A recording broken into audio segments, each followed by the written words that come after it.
அவர் வந்து கரூர்ல நடந்த அந்த ஒரு துயர சம்பவத்துல பாதிக்கப்பட்ட குடும்பங்கள வந்து சென்னையில சந்திச்சாரு. அதுக்கப்புறம் நேத்தி வந்து திமுகவோட அம் அவங்க மழை காலத்துல நெல் சாகுபடியில அவங்க பண்ண குளறுபடிய பத்தி ரொம்ப காட்டமா ஸ்டேட்மெண்ட் குடுத்திருக்காரு. அவர் மீண்டும் பரபரப்பான அரசியலுக்கு வந்துருவார் சார். அவர சுத்தி வந்து தான் அரசியலே வந்தாச்சு சார். ஒண்ணே ஒண்ணு சிவா, ஒண்ணே ஒண்ணு அவர் வந்து ஸ்டாண்டர்ட் ஆப்பரேட்டிங் ப்ரொசீஜர் வந்து பண்ணணும். எவ்ரி பொலிட்டிக்கல் பார்ட்டி பண்ணணும்ட்டு ஹைகோர்ட்ல கேஸ் போட்டிருக்காங்க. தமிழ்நாடு அரசாங்கமும் சொல்லியிருக்கு. அதை பத்தி நேற்று ரிவ்யூ பெட்டிஷன் போட்டிருக்காங்க. சென்னை ஹைகோர்ட் 10 நாள்ல அந்த எஸ்ஓபி கொடுத்து இல்ல நாங்களே பண்றோம்னு கோர்ட் மிரட்டி இருக்கு. தமிழ்நாடு போலீஸ் ஒரு சாட்டை அடி கொடுத்திருக்கு. அது வரும் வரையில் விஜய் ஒண்ணும் போக மாட்டார். ஏன்னா எதுவா இருந்தாலும் எந்த ஊரு நடக்காத ஒரு தகராறு எங்க திருச்செந்தூர்ல நேத்து சூரசம்ஹாரம் 5 லட்சம் பேர் வந்தார். எவ்வளவு பீஸ்ஃபுல்லா போச்சு பாருங்க.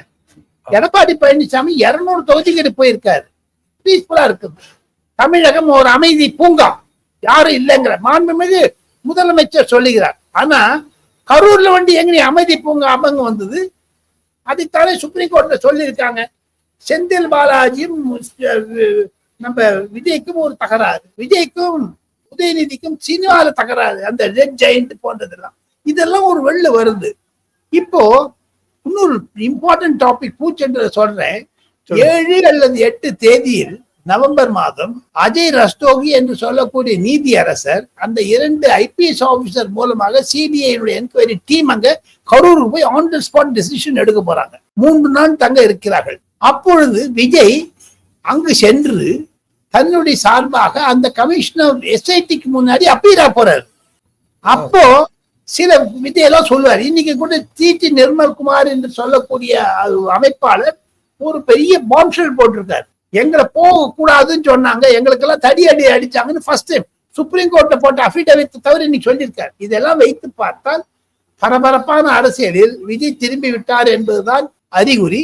அவர் எந்த ஸ்டாண்டும் எடுக்கட்டும், goes with Edappadi or alone or with BJP or with Congress ஒன்னும் தெரியல.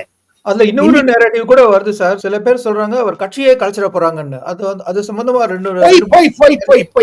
அவர் ரஜினிகாந்த் அல்ல, அவர் கமல்ஹாசன் அல்ல. கருணாநிதியுடைய மகன் மு.க. ஸ்டாலின் காலில் விழுவதற்கு இல்ல அப்படின்னா கட்சி கலக்கவே மாட்டாங்க. இவ்வளவு தூரம் போயிருக்காரு. 200 கோடி ரூபாய் செலவச்சிருக்காரு சார். அவர் ட்ரஸ்ட் வச்சிருக்காரு சார். எல்லாருக்கும் குழந்தைகளுக்கு எல்லாம் எஜுகேஷன் தரேன்னு அஷூரன்ஸ் கொடுத்திருக்காரு. 41 குடும்பத்தை தத்தெடுக்கிறேன்னு சொல்லியிருக்காரு. அப்படி இருக்கும் பொழுது கட்சியை கலைப்பாரா? இதெல்லாம் திமுகவும் காங்கிரஸும் செய்து கொள்ள பொய் பிரச்சாரம், ஃபேக் நியூஸ்.